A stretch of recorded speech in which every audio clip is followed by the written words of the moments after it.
নমস্কাৰ আজি আহিছিলো মৰিগাঁৱৰ এখিনি নভেটি বুলি কয় আৰু ওনাৰ বাইদেউ আছে লগতে আৰু এগ্ৰিমেন্টটো দাদাৰ নামত আছে জিতু বৰদলৈ বুলি আৰু তেওঁৰ 2 BHK ঘৰ হয় বাইদেউ কিমান মান বাজেট আছিল এটো 25 lakhs মানৰ ভিতৰত তেওঁক আমি 100% ফুল ফিনিশিং কৰি দিম কোনটো ক্লাছত আছিল তেওঁ বি ক্লাছত তো বাইদেউহঁতৰ 2 BHK ঘৰ হয় আমি 25 lakhs মানৰ ভিতৰত 100% ফিনিশিং কৰি দিম আৰু এটো লোকেশনটো মৰিগাঁওতে হয় কি ধৰণে ৰুমবোৰ আছে আপোনালোকক দেখাম আৰু কামবোৰ কেনেকৈ চলি আছে আপোনালোকক দেখাম আপুনিও যদি ঘৰ বনাই আছে অলপ হলেও উপকাৰ হ'ব আপোনাৰ সো সোমাই আহি পেলাই এখন বাৰান্দা যেটো 8x10 মানৰ আৰু ষ্টেয়াৰছটো বাহিৰৰ পৰা দিয়া আছে যদি ৰেন্টৰ কাৰণে আপুনিও ঘৰ বনাম বুলি ভাবে তেতিয়া হলে এই ধৰণে যদি বাহিৰৰ পৰা দিয়ে মানে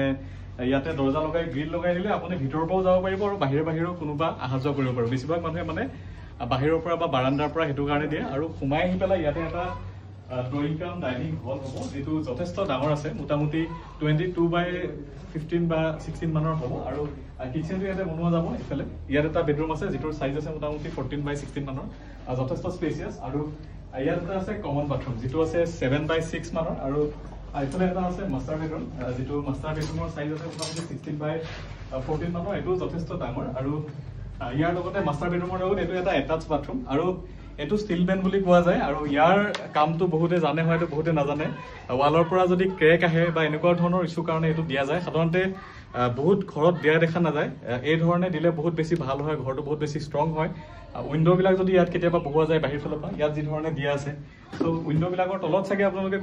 কোনবাই দেখে এনেকুৱা ধৰণৰ জায়গাবিলাকত ক্ৰেক আহে সো ইয়াত যদি সিলভেন্টটো দিয়া থাকে তেতিয়া হলে এটো ইয়াতে কোনো ধৰণৰ ক্ৰেক ডেভেলপ নহয় লিন্টেল বিম দিয়া আছে ব্ৰিক ওয়ালবোৰ খুব ধুনীয়াকৈ কৰা আছে আপুনি স্ট্ৰাকচাৰটো দেখাই পাইছে খুব ষ্ট্ৰং হৈছে খুব ধুনীয়াকৈ কামখিনি কৰা হৈছে আৰু ক্লায়েন্টৰ ফালৰ পৰা 100% সাপোৰ্ট আছে আমাৰ লগতে তেওঁলোকে বহুত সহায় কৰিছে কামখিনি কৰাৰ ক্ষেত্ৰত আৰু এইখিনি জেগাতে তেওঁলোকৰ ফুল মডুলাৰ কিচেনটো কৰা যাব আৰু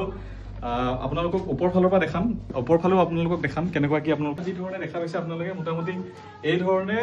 হেকিং কৰি পেলাই তাৰ পিছত আপোনালোকে ব্ৰিক ওয়াল কৰিব লাগে আসলতে যদি হেকিংটো নকৰে মানে কলম কাস্টিংৰ পিছত 24 আৱাৰ্ছ মানৰ পাছত আপোনালোকে হেকিং কৰি পেলাই ব্ৰিক ওয়ালটো সাধাৰণতে কৰিব লাগে তেতিয়া আপোনাৰ জয়েনিংটো ভাল হ'ব লাগে মই নিজে হলো চাম আপোনালোকক দেখাম বাৰু তাত বহুতৰে এটা কোৱেশ্চন থাকে যে কিমান সাইজৰ হ'ব লাগে আৰু স্ট্যান্ডাৰ্ড সাইজ আপুনি 9x14 মান ললে আপোনালোকৰ খুব ধুনীয়াকৈ ষ্টেয়াৰছটো হ'ব বহুতে 8x14 মানৰ লয় সেই ধৰণৰ ল'ব পাৰে আপোনালোকে আৰু অপৰখনৰ পৰা দেখাম আপোনালোকক কেনেকৈ ঢালাই দিয়াৰ পিছত এই ধৰণে অলপমান পুখুৰী টাইপৰ কৰি পেলাই ইয়াতে পানী ভৰাব লাগে আৰু মোটামুটি 15-20 দিন ইয়াতে পানী ৰাখিব লাগে যাতে ছাদখন বহুত বেছি ষ্ট্ৰং হয় আৰু যদি ইন ফিউচাৰ কেতিয়াবা মানে ঘৰ বনোৱাৰ পৰিকল্পনা থাকে তেতিয়াহ'লে ইয়াত যি ধৰণে ৰড ৰাখা আছে এই ধৰণে ৰডবোৰ উলিয়াই ৰাখিব লাগে আৰু পৰাপক্ষত যদি 5-10 বছৰ বা 15-20 বছৰ পিছত বনায় তেতিয়াহ'লে ইয়াত মোটামুটি 1 মিটাৰ মানলৈকে যদি আপোনালোকে 15 বা 20 মানৰ মছলা মাৰি পেলাই ঢালাই কৰি থৈ দিয়ে তেতিয়াহ'লে ৰডখিনি বাচি থাকিব মামৰে নাখাব সো এই ধৰণে আপোনালোকৰ কামবোৰ আপুনি ধুনীয়াকৈ কৰি ৰাখিব পাৰে ইন ফিউচাৰ আপোনালোকে পিছত যদি বনায়ো তেতিয়া আপোনালোকৰ প্ৰব্লেম নহ'ব আৰু এই ঘৰখন সম্পূৰ্ণ হ'লে দেখাম আৰু ইয়াত যি ধৰণে আপোনালোকে দেখা পাইছে জোন বিত আমি লেপিঙৰ কাৰণে ব্যৱস্থা কৰি ৰাখিছোঁ যদিও আমি অকল গ্ৰাউণ্ড ফ্ল'ৰটো কাম কৰিছোঁ এনেকুৱা নহয় যে গুৰিতে কাটি দিছোঁ মিনিমাম 1 মিটাৰৰ পৰা ওপৰত ৰডবোৰ থাকিব লাগে আৰু ইয়াত যি ধৰণে জিগজেগকৈ আছে সেই ধৰণে জিগজেগকৈ ৰাখিব লাগে ধন্যবাদ